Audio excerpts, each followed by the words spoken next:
took this objective clinical assessment based on push-up capacity and seen if there was any relation to cardiovascular events. And what they found was participants that were able to complete more than were associated with a significant reduction in incident cardiovascular disease events. We are going to touch on a study that was done in February of 2019. The title of the study was The Association Between Push-Up Exercise Capacity and Future Cardiovascular Events Among Active Adult Men. The purpose mainly of this study was to show individuals if there was an association between fitness and cardiovascular disease risk and sort of a baseline objective measurement.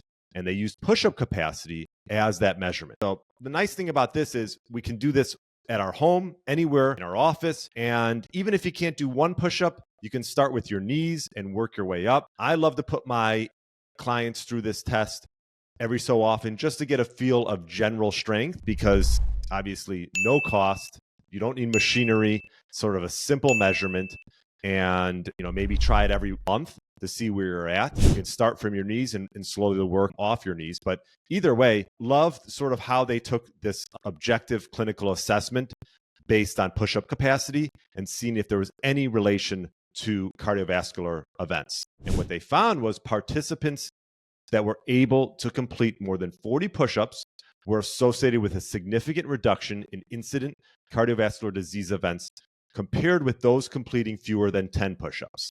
This was done over a 10-year period from 2000 to 2010. And really interesting, they sort of looked at 5 different levels of push-ups, anywhere from 0 to 10, 11 to 20, 21 to 30, 31 to 40, and greater than 40. They took 1,562 participants, and these were firefighters, middle-aged individuals. The average age was about 39.6. The mean BMI was 28.7, and they did a 10-year follow-up on all these. Like I said to you before, maybe this is a good goal. Try to shoot for over 40 push-ups. Not easy, but the participants who were able to complete more than 40 push-ups were associated with a significantly lower risk of incident CVD event risk compared with those completing fewer than 10 push-ups. Now, obviously, like any study, there's strengths and weaknesses. Some of the strengths of the study were the fact that sort of there's this use of an objective surrogate measure of functional status, push-up capacity from baseline physical examinations. Although push-up capacity may be influenced by technique and practice,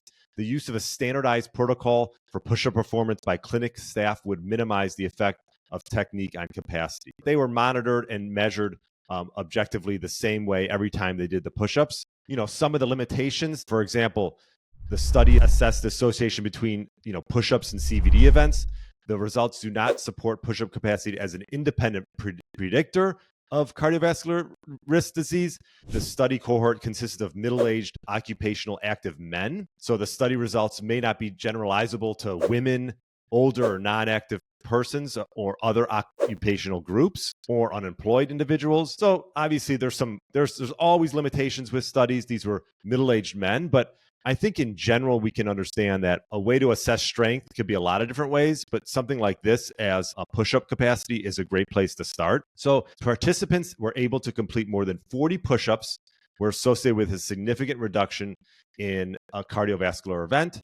And the individuals that weren't able to do 10 had a much higher risk. But what I would say to you is you start using this as a baseline, and whatever you can do, take it from there, measure yourself maybe once every couple weeks to see where you're at. Part of the reason why I wanted to show you this study is the fact that I think it's important to monitor and measure where you're at. And if you're not going to measure every single workout that you're doing on an app or in a journal, that's fine. But maybe take a baseline test, something like a push-up test, and use that as your sort of barometer as far as how your fitness is expanding and getting better. Some people do it with maybe VO2 max is something you can get measured as well. Those take a certain type of technology to get done, and you have to go to a facility.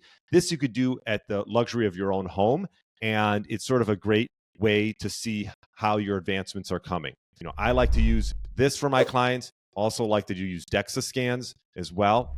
And I think it's important to just gain little wins.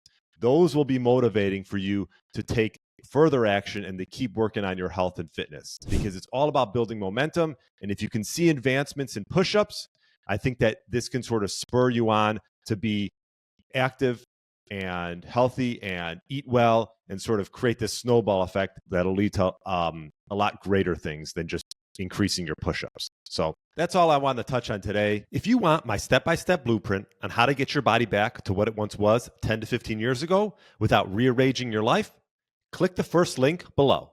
If you enjoyed this content, YouTube thinks you'll like this next video.